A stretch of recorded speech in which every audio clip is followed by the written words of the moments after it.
என்னங்க நினைச்சிட்டு இருக்கீங்க நீங்க? ஏங்க தமிழ்நாட்டுல மழை பெஞ்சாலும் திமுக தான் காரணம், வெயில் அடிச்சாலும் திமுக தான் காரணம். தாரைக்கால கூட்டத்துல போய் இத்தனை பேர் செத்தாங்க, அதுக்கும் திமுக தான் காரணமா? ஏங்க எவ்வளவு பெரிய ஒரு அமைச்சர் தெரியுமா அன்பில் மகேஷ் பொய்யாமொழி?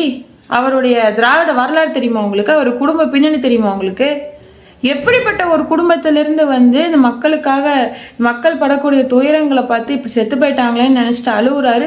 அவர் மேல போய் விமர்சனம் வைக்கிறீங்களே அப்படின்னு ஒரு சிலர் நம்மளை கேள்வி கேட்குறாங்க.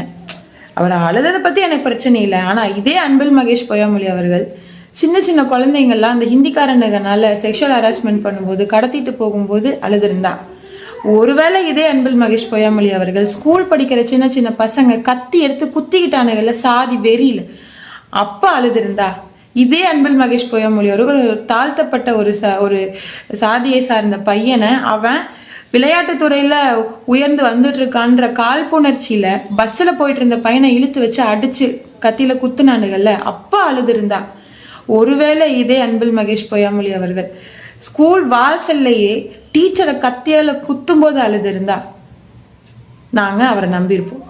ஆனா சாத்தான் வேத ஊதுதான் நீங்க நம்புவீங்களா? அது மாதிரி இருக்குதா? அதே மாதிரிதான் இருக்கு இவங்க நடவடிக்கை.